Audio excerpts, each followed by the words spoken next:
కేసీఆర్కు సిట్ నోటీసులు ఇవ్వడం అనేది ఆహ్వానించదగ్గ పరిణామం. కేసీఆర్కు తెలియకుండా గత ప్రభుత్వంలో ఏమీ జరగలేదు, ఏమీ జరగదు కూడా.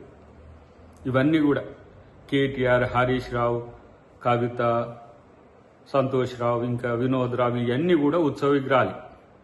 ఏమైనా కేసీఆర్ చెబితేనే ఏ పనైనా జరిగింది, ఏ డిపార్ట్మెంట్లో అయినా. ఇంకెందుకు గత ప్రభుత్వంలో పనిచేసిన మంత్రులు కూడా కేవలం కేసీఆర్ ఆదేశానుసారమే పనిచేసిన మాట వాస్తవం.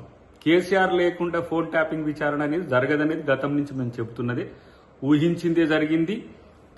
ఏ బీఆర్ఎస్ నాయకులు కేసీఆర్కు దగ్గరగా ఉన్న వాళ్ళు ఎవరైతే ఉన్నారో, ఎవరు కేసీఆర్కు దగ్గరైంది, కేటీఆర్ను విచారించినప్పుడు అదే, హరీష్ రావును విచారించినప్పుడు అదే, సంతోష్ రావును విచారించిన అదే, అధికారులను విచారించిన కేసీఆర్ పేరు చెప్పడం వల్లనే కేసీఆర్కు నోటీసులు వస్తున్న పరిస్థితి. కాబట్టి ఇదేదో మళ్ళీ వాళ్ళు ఏదో కక్ష సాధింపు చర్యలు, రాజకీయంగా కేసీఆర్ని అబాస్పాలు చేయడానికి రేవంత్ రెడ్డి గారు చేస్తున్న కుట్ర, ఇట్లాంటివన్నీ వస్తాయి డెఫినెట్గా. వాళ్ళు ఏంటంటే తప్పించుకోవడానికి, తప్పు చేసి తప్పించుకోవడానికి బీఆర్ఎస్ చేసే ప్రయత్నాలు అన్నీ కూడా ఈ 2 సంవత్సరాల కాలంలో అందరికీ తెలుసు. దబాయింపులు తెలుసు, బెదిరింపులు తెలుసు, డైవర్ట్ టాక్టిక్స్ తెలుసు, వాళ్ళేదో పెద్ద స్కాములు బయటపెట్టినట్టు నటించుడు తెలుసు, లేకపోతే ప్రభుత్వం మీద ఏ విధంగా బురద జల్లాలనే ప్రయత్నం తెలుసు. కానీ కేసీఆర్కు తెలియకుండా ఎప్పుడు ఏది జరగదనేది మాలాంటి వాళ్ళకి తెలుసు, ముఖ్యమంత్రి గారికి తెలుసు, కాంగ్రెస్ పార్టీకి తెలుసు.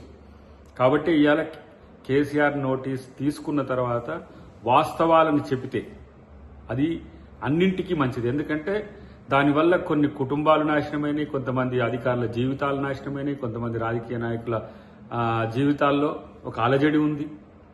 చివరికి తన రాజకీయ భవితవ్యం కూడా దానివల్లనే నష్టపోయిందనే విషయాన్ని వాళ్ళకి ఇప్పటికి అవగతమై ఉంటుంది. కాబట్టి అధికారం ప్రజలు ఇచ్చినప్పుడు అధికార దుర్వినియోగం చేయకుండా ప్రజల కోసం అధికారాన్ని వినియోగించడం పక్కన పెట్టి రాజకీయాల కోసం సుదీర్ఘకాల రాజకీయ జీవితంలో అధికారమే ఉండాలనే ఒక కాంక్షతో, ఒక రకమైన అత్యాశతో ఈ పరిస్థితి వచ్చిందని నేను అనుకుంటున్నా.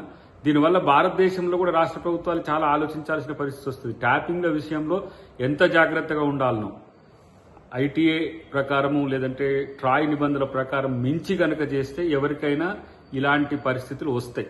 దానివల్ల శిక్షలు, లేకపోతే జైళ్లు, లేకపోతే అరెస్టులు, ఇవన్నీ సెకండరీ ఇష్యూ. కానీ ఎథికల్గా ఇలాంటి అంశాలు భారతదేశ ముఖ్యమంత్రులనే కాదు, భారతదేశ ప్రజల్లో ఒక ఎంత అసహనాన్ని కల్పిస్తున్నమాట వాస్తవం.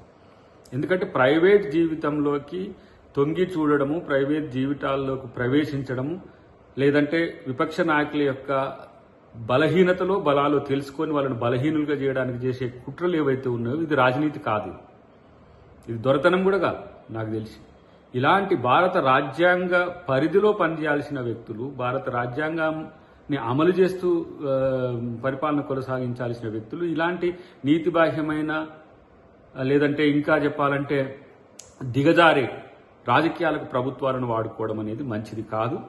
ఇది ప్రభుత్వంగా కాంగ్రెస్ పార్టీ దేశం మొత్తానికి ఇదొక దిక్సూచిగా ఉండాలి ఈ కేసు యొక్క వివరాలనే ఉద్దేశంతో ముఖ్యమంత్రి గారు దీని మీద సీరియస్గా తీసుకుని డెఫినెట్గా ఈ అంశంలో ముద్దాయిలు ఎంతటి వారైనా సరే శిక్షింపబడాలనేదే మాలాంటి వాళ్ళ యొక్క కోరిక. ఎందుకంటే తెలంగాణ ఉద్యమం, తెలంగాణ రాష్ట్రం త్యాగదనుల రాష్ట్రం, అమరవీరుల యొక్క త్యాగాల పునాదుల మీద వచ్చిన రాష్ట్రంలో ఇలాంటి నీతిబాహ్యమైన ఫోన్ ట్యాపింగ్లతో పాటు అధికార వాంఛ కోసం ఇష్టానుసారంగా దేన్నైనా ఏదైనా చేయవచ్చని ఎవరు కూడా భవిష్యత్తులో ప్రయత్నించడానికి కూడా భయపడేంతగా ఉండాల్సిన అవసరం ఉందని చెప్పి మేము భావిస్తున్నాం.